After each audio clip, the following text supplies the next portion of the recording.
My name is Clyde Sherrodi, and thank you very much for watching this show. You are watching Congoscopy. This is a show that tries to analyze the political, social, economic, and cultural life, so to speak, in the Democratic Republic of the Congo. We've decided that from time to time we will do this show in English because when you go on the internet, for example, you see very little content from Congolese about the Congo.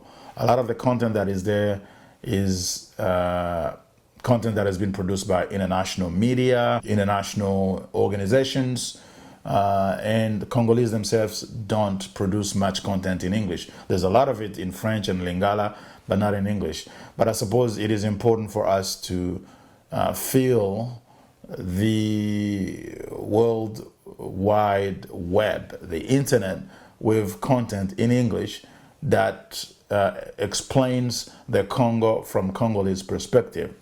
All right, so you will be seeing a lot of this show in English in the future. We will gradually go from maybe one a week to 2 or 3, depending on how things go. Today I'm talking about the recent elections, and specifically the reasons why Dr. Denis Mukwege, who is a renowned human rights advocate, is a Nobel Prize winner. And he's been working with Congolese women that have been victims of sexual violence in the Congo for so many years.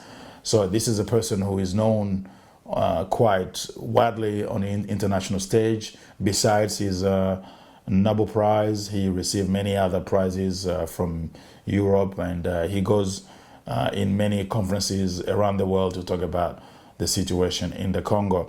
And we were hoping that he would be a good candidate and potentially win, but he unfortunately lost, and he really lost badly. I think he only received 0.22% of the vote, which is close to zero, basically. You start with 0, so it's close to 0, even though it has 2 and 2 after that. And we're trying to explain why Dr. Mukwege failed so badly. So he's really known on the international stage. He's also fairly known in the Congo as a human rights advocate, a Nobel Prize winner. But the notoriety, so to speak, on the international stage does not necessarily translate into political gain, so to speak. So it's a totally different thing. Nobel Prize, and if you want to become a president, you ought to be able to know what you're doing politically, because one doesn't necessarily give you the other. So I think there's one big reason why Dr. Mukwege didn't succeed this time, and there are a few mistakes that he's made along the way. The biggest reason is the timing of his candidacy. When he announced his candidacy as the president, it was quite late. I think it was only a few months before the elections, definitely less than 6 months. I think it was probably just 4 or something. I can't recall specifically, but I know for sure it was very late, only a few months before the elections. So that has significantly contributed to his defeat. Because obviously when you get into the race very late, it means that you start your campaign late, the informal campaign, so to speak. Because while the official campaign period is only a month before the elections, the campaign for the presidency starts much earlier, so he didn't have time to prepare himself for that. And that means that politically and financially he was unprepared. You don't win elections simply because you're a Nobel Prize winner. You win elections because you can effectively campaign and let people know who you are and what you are proposing.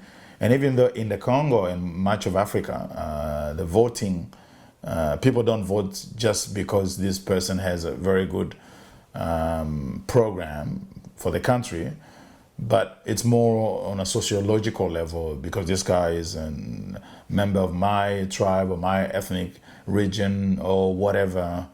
And usually, you know, it's these people who have been there for quite a while who still have a lot of influence on the population, and people vote because they know this person, he's one of them, He's from their area and is going to potentially represent them, even though in the end, those who are elected on the basis of this still do not do much for the population, but that's how things work in the Congo and in Africa in general. So let me try to break down a few of the mistakes that Dr. Mukwege did, in addition to obviously the biggest one being getting into the race quite late.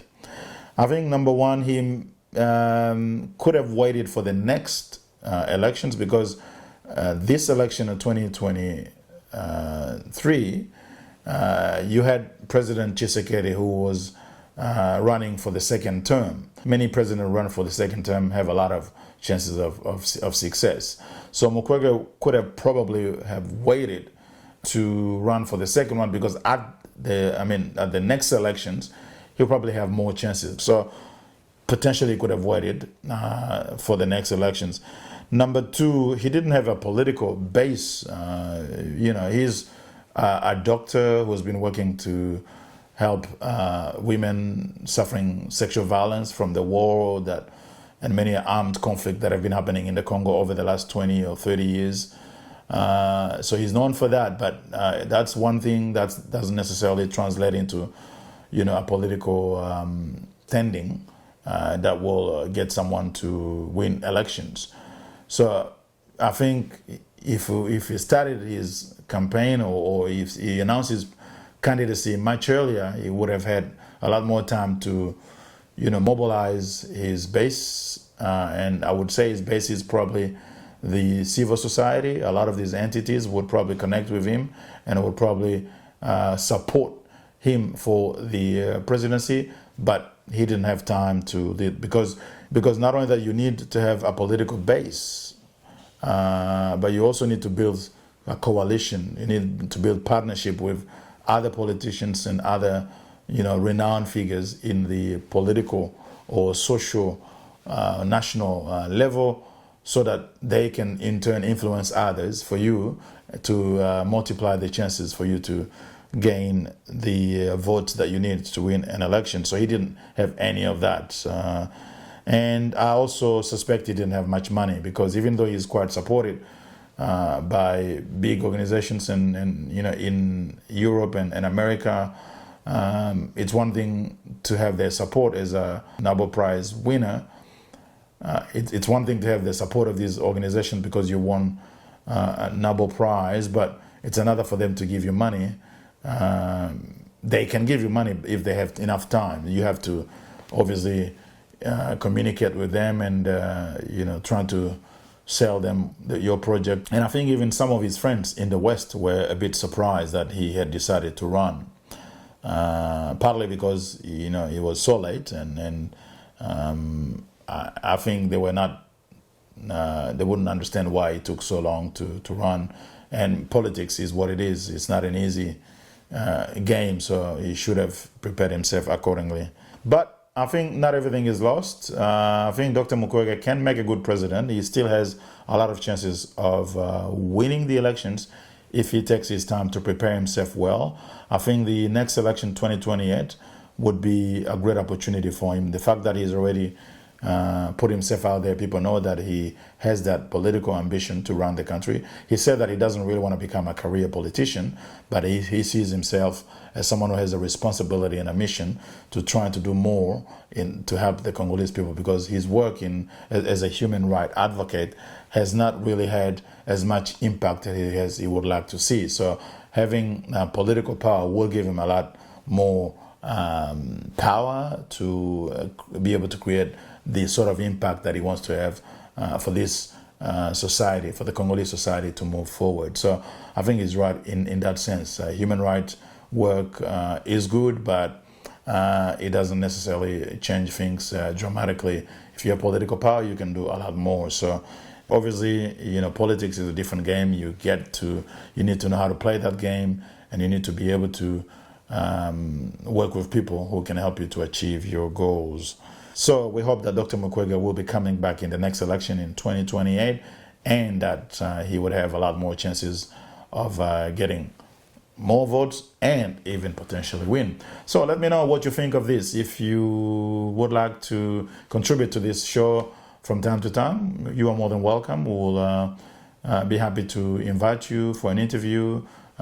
Please comment, share, and also subscribe. We need more people as we give ourselves the mission to contribute to the advent of more pragmatic and useful political consciousness for the Congolese people, both in the DRC as well as in the diaspora. Until next time, stay blessed.